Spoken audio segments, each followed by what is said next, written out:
بسم اللہ الرحمن الرحیم۔ السلام علیکم ورحمۃ اللہ وبرکاتہ۔ آج کی ویڈیو ہے کہ ایسے کون سے گناہ ہیں کہ جس کی وجہ سے ہمارا رزق رک سکتا ہے۔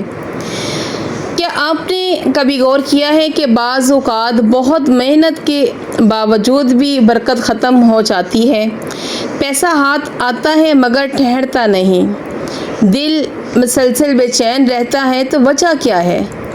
اللہ تعالیٰ فرماتے ہیں کہ گناہ انسان کو اللہ کی برکتوں سے محروم کر دیتے ہیں۔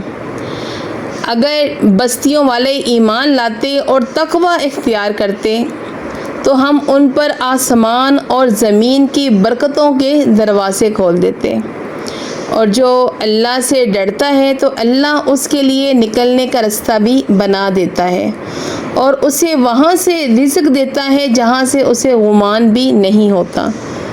یعنی تقوی رزق کے دروازے کھولتا ہے اور جو گناہ ہے وہ رزق کے دروازوں کو بند کر دیتا ہے۔ نبی کریم صلی اللہ علیہ وآلہ وسلم نے فرمایا کہ بندہ جب حرام کا لقمہ کھاتا ہے پھر ہاتھ اٹھا کر دعا کرتا ہے تو اس کی دعا کیسے قبول ہو سکتی ہے؟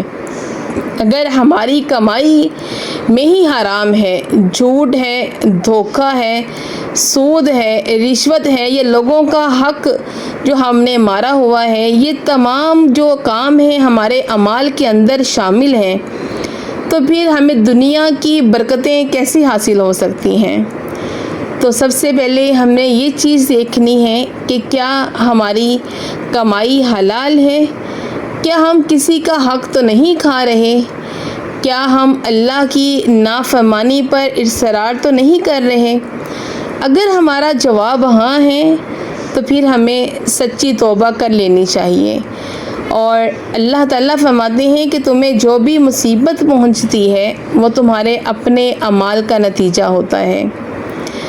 تو برکت کے لیے صرف محنت کافی نہیں، ساتھ میں حلال کمائی، تقوی، سچی توبہ اور استغفار ضروری ہے۔ اللہ تعالیٰ ہمیں حلال رزق عطا فرمائے، ہماری کمائی میں برکت دے، ہمیں ہر گناہ سے بچائے اور سچی توبہ کی توفیق عطا فرمائے، آمین یا رب العالمین۔ اللہ ہم سب کے رزق میں برکت عطا فرمائے۔ وآخر دعوانا ان الحمد للہ رب العالمین۔